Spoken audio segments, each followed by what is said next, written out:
9 महिने मी जर कोणत्या गोष्टीला सगळ्यात जास्त त्रासले असेल तर त्या म्हणजे ह्या टॅबलेट्स. इतक्या गोळ्या तर मी लहानपणापासून तर आत्तापर्यंत नव्हत्या खाल्ल्या जेवढ्या मी प्रेग्नन्सीमध्ये घेतल्या. नमस्कार सगळ्यांना. तर मी आले होते मम्मीने लावलेल्या भोपळ्याचा वेल बघायला आणि त्या निमित्ताने थोडीशी वॉकिंग पण करावी म्हटलं.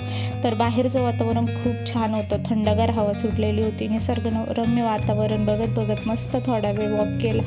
इथं मम्मीची चालली होती स्वयंपाकाची तयारी. आजकाल सगळं माझ्या आवडीचंच बनतंय स्वयंपाकघरात. तोपर्यंत मी मस्त रामरक्षा आणि हरिपाठ ऐकला आणि लगेचच मम्मी बोलली की पराठे गरम आहे तर तू आणि नाना खाऊन घ्या.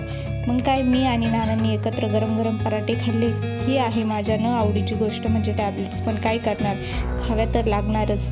देवा, अजून किती दिवस या गोळ्या माझा पिच्छा नाही सोडत काय माहीत. बळजबरीने गोळ्या खाल्ल्या, प्रोटीन टाकून दूध प्यायले आणि नंतर नानीने मी गॉसिप करत करत थोडंसे वॉकिंग केली.